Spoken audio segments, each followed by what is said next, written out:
नमस्कार। एक बार फिर आप सबका स्वागत है आज के प्रसंग में। आज के प्रसंग में हम आपको ले चलते हैं समुद्र के किनारे। त्रेता युग में माँ सीता का रावण हरण करके जब ले गया है, उस समय प्रभु राम का फिर हनुमान जी से, सुग्रीव से, जामवंत जी से, इन सब लोगों से मिलन होता है और फिर चार दिशाओं में चार दल बना के भेजे जाते हैं माँ सीता को खोजने के लिए। और चूंकि जो जटायु थे और अन्य जो जटायु से जो बातें पता चली थी कि रावण माँ सीता को दक्षिण दिशा में ले गया था, तो इसलिए दक्षिण दिशा में जो दल भेजा गया था खोजने के लिए, वो दल में महत्वपूर्ण योद्धा, जो वरिष्ठ योद्धा लोग थे, जैसे स्वयं हनुमान जी और जामवंत जी और भी जो योद्धा थे, ये दक्षिण दिशा में जाने वाले दल को थोड़ा सा मजबूत रखा गया था, उसमें वरिष्ठ लोग भेजे गए थे। तो इस प्रकार चारों दिशा में चार दल भेजे गए थे और दक्षिण दिशा जाने वाले दल में हनुमान जी, जामवंत जी और भी अन्य वरिष्ठ योद्धा और भी लोग थे। तो ये लोग दक्षिण दिशा की ओर चले थे।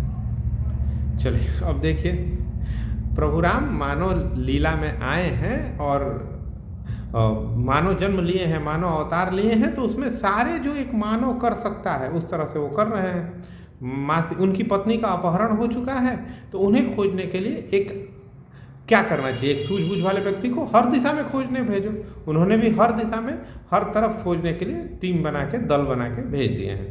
प्रसंग तब का है कि जब दक्षिण दिशा में जाने वाला दल खोजते खोजते खोजते खोजते समुद्र के किनारे पहुंच चुका है, तब का प्रसंग है।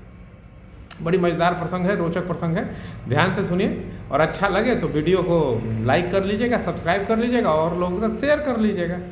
वैसा है कि बुराई भी फैलाने से फैलती है, अच्छाई भी फैलाने से फैलती है। तो अगर आपको अच्छा लगे तो और लोगों तक भेजिए कि उन्हें सुन के उन्हें भी अच्छा लगे। खैर, उसके पहले एक छोटी सी बात हम विषयांतर लेते हैं एक दूसरे प्रसंग में। वर्तमान के प्रसंग से आपसे एक सवाल पूछते हैं, उससे ये प्रसंग थोड़ा सा ज़्यादा अच्छा खुलेगा, ज़्यादा अच्छा समझ में आएगा।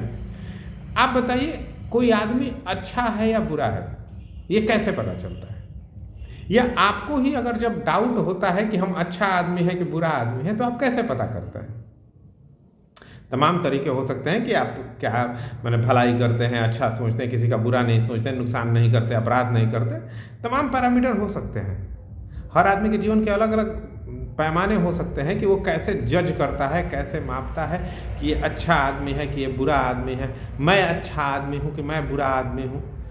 ये जो चीज़ें हैं वो हर आदमी अलग अलग ढंग से तय कर सकता है। लेकिन एक साधारण सा, एक आसान सा उपाय बताते हैं। एक आसान, जो सबसे प्रचलित चीज़ है, जो सबसे आसान तरीका है कि कोई आदमी अच्छा है या बुरा है, या हम अच्छे हैं या बुरे हैं, अगर ये पता करना, तो सबसे आसान सा तरीका है, एक जस्ट छोटा सा ट्रिक कह लीजिए, टिप्स कह लीजिए, इसको अपनाया जा सकता है कि अगर किसी आदमी के पास बैठ के या किसी आदमी से बातें करके या उसके संपर्क में आके दूसरे लोगों को अच्छा लगता है। अच्छा लगना भी दो तरह का हो सकता है। एक यतदग्रे विषमिव परिणामे अमृतोपमम्, ये तत्सुखम सात्विकम प्रोक्तम, ये गीता का श्लोक है, श्रीमद् भगवत गीता का, कि यतदग्रे विषमिव परिणामे अमृतोपमम् तत्सुखम सात्विकम प्रोक्तम, कि सुख भी कई तरह के होते हैं, जिसमें एक सुख तो वो होता है कि शुरू में वो बुरा लगता है, लेकिन शुरू में विष की तरह लगता है, लेकिन बाद में उसका परिणाम अमृत की तरह होता है। जैसे कि पढ़ाई, किस बच्चे को पढ़ना अच्छा लगता है, लेकिन माँ पिता पढ़वाते हैं कि नहीं पढ़वाते हैं, गुरुजन उसको पढ़ाते हैं कि नहीं, सिखाते हैं कि नहीं, भले ही उसको बुरा लगे लेकिन बाद में उसका परिणाम अमृत की तरह आएगा। तो यह तदग्रे विषमिव परिणामे अमृतोपमम् तत् सुखम सात्विकम प्रोक्तम, यह जो सुख है यह सात्विक सुख है, यह अस्थायी सुख है, यह उत्तम कोटि का सुख है। सुख के दूसरे प्रकार भी हो सकते हैं कि जैसे अच्छा भोजन करना, अभी तो अच्छा लगा। अच्छा भोजन में भी हम सात्विक भोजन की बात नहीं कर रहे हैं, जो वर्तमान में चटपटा बाजार का भोजन है उसकी बात कर रहे हैं। सुस्वादु बाजार में मिलने वाला भोजन करना, रोड साइड का भोजन करना। अभी तो चटपटा खाने में अच्छा लगेगा, बाद में तबीयत खराब होगी। तो ये जो उसको खाने में जो सुख है वो सात्विक सुख नहीं है, क्योंकि उसमें शुरू में तो अच्छा लगा, बाद में हो सकता है कि परेशानी हो जाए। ठीक है, तामसिक सुख भी होते हैं जो ना शुरू में सुख देते हैं ना बाद में सुख देते हैं, लेकिन लोग उन्हें करते हैं आदतवश या आदी हो जाते हैं, तो उन चीज़ों के पीछे लोग भागते हैं। उन्हें लगता है कि सुख है, लेकिन वो सुख है ही नहीं। खैर, पॉइंट ये है कि अगर किसी को आपसे बात करके या आपके संपर्क में आके या आपके साथ बैठ के अच्छा लगता है तो आप अच्छे आदमी माने जा सकते हैं। अगर मेरे पास आके मेरे पास बैठ के किसी को अच्छा लगता है तो उसकी नज़र में हम एक अच्छे आदमी हैं। और अगर हमारे संपर्क में आके हर व्यक्ति को अच्छा लगता है, इसका मतलब कि बाय नेचर हम अच्छे आदमी हैं। अगर आपके पास कोई 5 मिनट आपके संपर्क में आया और हेडेक लेके गया, तनाव लेके गया, कि आपकी बातों से उसे तनाव हुआ, उसका टेंशन, उसका प्रॉब्लम कम होने की बजाय उसे और दबाव हो गया, तनाव हो गया, उसको चिंता बढ़ गई, तो इसका मतलब कि आपने उसको एलिवेट करना था, उसका जो ऊर्जा का लेवल बढ़ाना था वो कम होके गया। लेकिन अगर आपके संपर्क में आके आपकी सात्विकता, आपकी बातें, आपके व्यवहार, आपका रवैया से अगर कोई आपके संपर्क में आके खुश होके जाता है, अच्छा महसूस करके जाता है, मोटिवेट होके जाता है, ऊर्जान्वित होके जाता है, तो आप अच्छे व्यक्ति हैं। और ये कैसे हो सकता है? ये कैसे हो सकता है? ये होता है बात करने से, व्यवहार से, लहजे से। कैसे? अगर हम किसी से प्यार से बात करते हैं तो सामने वाला अपने आप प्यार से बात करने के लहजे में आ जाता है। पहली बात, तो सबसे पहली बात कि जब हम किसी से प्यार से बात करते हैं तो बात कड़वी भी हो लेकिन उसका प्रभाव ज़्यादा होता है। उसका एक श्लोक आता है कि सत्यम वद प्रियम वद, कि आप सत्य बोलिए लेकिन प्रिय बोलिए, मधुरता से बोलिए, प्यार से बोलिए। सत्यम वद प्रियम वद। हमारे जो शास्त्र है ना, वो ऐसे छोटे छोटे शब्दों में अत्यंत गहरी ज्ञान के बातों से भरे पड़े हैं। एक बार उन्हें पढ़ा तो जाए। सत्यम वद प्रियम वद, कि सत्य बोलिए लेकिन प्रिय बोलिए, सामने वाले को अच्छा लगना चाहिए। आपने सत्य बोली लेकिन इस कड़वे ढंग से बोली कि सामने वाले ने सुनने के पहले ही अपने कान बंद कर दिए, तो आपके सत्य बोलने से फायदा क्या? तो एक तो प्यार से बात करना, अपनी बात का वजन बढ़ाना, और साथ में बात के वजन बढ़ाने के साथ साथ सामने वाले को अच्छा महसूस करवाना। उसकी भलाई के लिए जरूरी है कि आप सत्य बोलिए लेकिन प्रिय बोलिए। एक पहली बात हो गई। दूसरी बात, जब हम बात करते हैं किसी से, जब हम किसी से संवाद करते हैं, किसी से वार्तालाप करते हैं, तो हमें कोशिश करनी चाहिए कि हम सत्य बोले लेकिन उसे हतोत्साहित करने से बचें। हम उसे उत्साहित करें, उसे प्रोत्साहित करें। जरूरी नहीं है कि हम उसे, जिसे बोलते हैं आम बोलचाल की भाषा में कि हवा भरना, हम उसे हवा भर के फुला दें। ये बिल्कुल जरूरी नहीं है, करना भी नहीं चाहिए। सत्य बोलना चाहिए लेकिन तरीका प्रोत्साहन वाला होना चाहिए, हतोत्साहन वाला नहीं होना चाहिए। आप देखिएगा गीता में जो भगवान कृष्ण हैं वो अर्जुन को जब भी बोलते हैं, अर्जुन को अच्छे अच्छे शब्दों से बोलते हैं, अर्जुन को बड़ी बढ़िया बढ़िया विशेषण से बोलते हैं, गुडाकेश, ऋषिकेश। वो जो बातें होती हैं, मतलब कि प्रभु जब भी शब्द अर्जुन के लिए इस्तेमाल करते हैं, अर्जुन को प्रोत्साहित करने वाले इस्तेमाल करते हैं, जिससे अर्जुन के अंदर निराश, अर्जुन के अंदर ये भावना है कि नहीं हम वीर हैं। ये निराशा भले ही हमारा हथियार रखवा दे रही है लेकिन हम वीर हैं। यही काम हर व्यक्ति एक दूसरे के जीवन में कृष्ण का रोल अदा कर सकता है।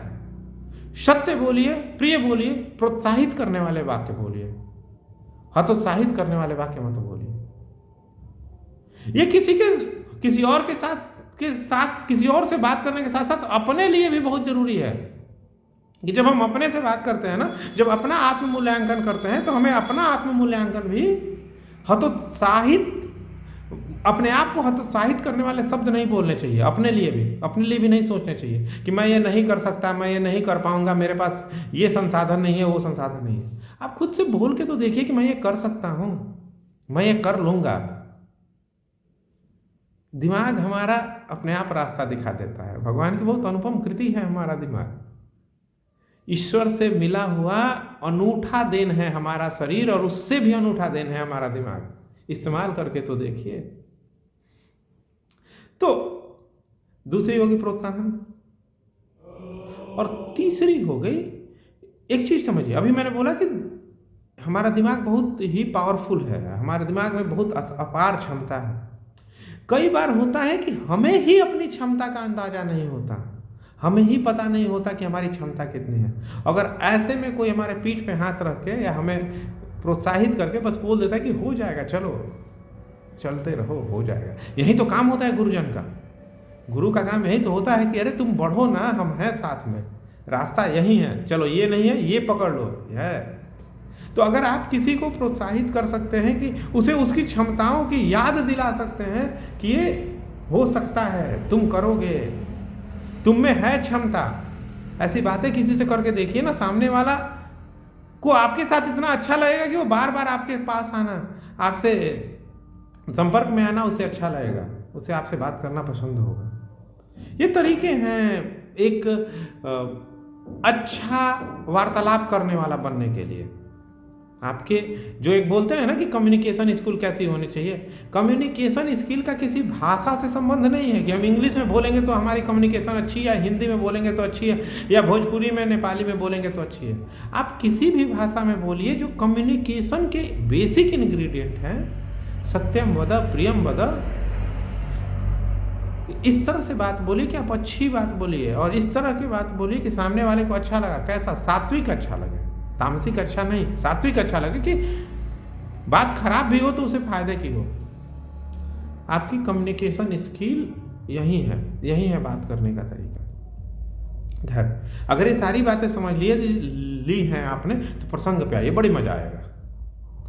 तो अब ये जो दक्षिण दिशा को जाने वाला जो दल है, वो समुद्र के किनारे बैठा हुआ है। समुद्र इतना अपार, सबको पता है कि सामने लंका नाम का द्वीप है, रावण वहां का राजा है, वहां लेकिन जाएं कैसे? समुद्र तो इतना अपार है, जो इतना अपार समुद्र है उसे पार कौन करेगा? ठीक, समस्या आ गई।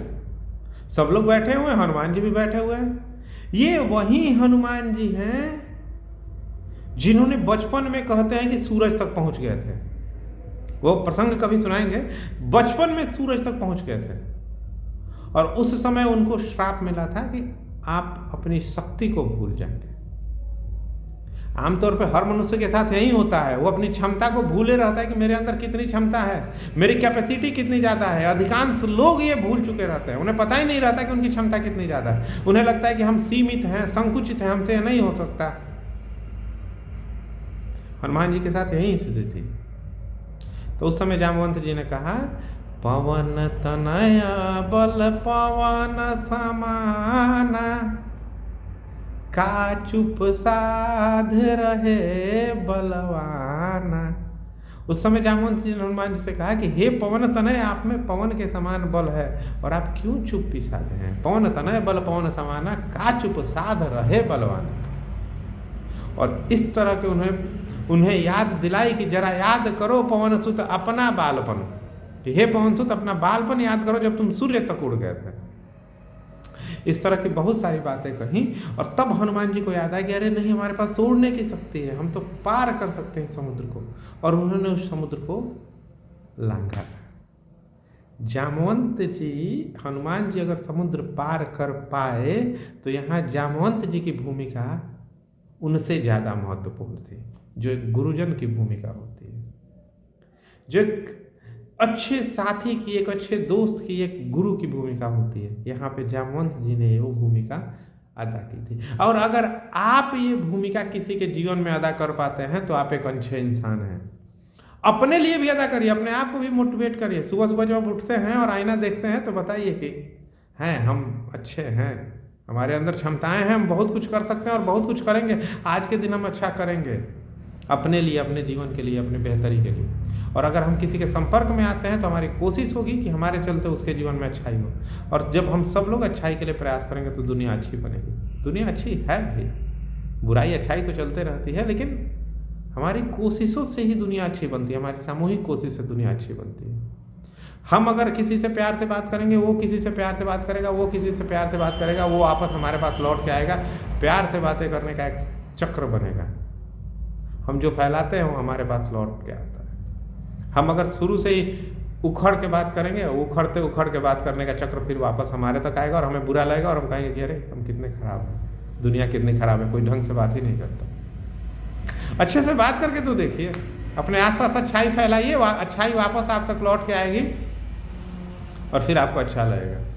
अगर बात को और ये अच्छाई फैलाने और प्यार से बात करने को वाली गुण को फैलाने की बात अगर समझ में नहीं आए तो एक साधारण सा एग्जाम्पल से समझिए। एक आदमी सड़क पे जा रहा था, वो बिस्किट का पैकेट खोल के बिस्किट खा रहा था। उसने बिस्किट खाए, पैकेट को वहीं सड़क पे गिरा दिया। उसे लगा कि अरे एक पैकेट से क्या होता है, सड़क पे गिरा दिया। उसके पीछे से दूसरा आदमी गया, उसने देखा कि यहाँ इसने एक पैकेट गिराया, उसके हाथ में एक किसी और चीज़ का पैकेट था, रैपर था, उसने उसी जगह पे अपना दूसरा पैकेट भी गिरा दिया। तीसरा आदमी केले खाते हुए जा रहा था, उसने देखा कि अच्छा यहाँ पे गंदा गिरा हुआ है, उसने अपने केले का छिलका वहीं गिरा दिया। चौथा आदमी कुछ और लेके जा रहा था, उसके पास हाथ में अखबार या प्लास्टिक का पॉलीथीन था, उसने वहीं गिरा दिया। उसे लगा कि यहाँ पहले से गिरा हुआ है, मतलब ये फेंकने का स्थान है, उसने वहाँ गिरा दिया। उसके पीछे जो भी जाए उसे कुछ फेंकना हो तो उसने वो देखते कि अच्छा यहाँ पे फेंकने का स्थान है, यहाँ पे पहले से कुछ गिरा हुआ है, लोग वहाँ फेंकते थे जाते। जो इस तरह से जो पहला आदमी सुबह गया था, जिसने पहली बार बिस्किट का रैपर गिराया था, जब वो शाम को लौट के आया तो देखा कि वहाँ पे छोटा मोटा कूड़ेदान बन चुका है, भूरा बन चुका है सड़क किनारे उस जगह पर। और वो बोलता है, जब वो पहला आदमी आया कि ये देखिए नगर निगम काम नहीं करते, कितना गंदा है, सड़क किनारे कचरा पड़ा है। अरे शुरुआत तो उसी ने की थी।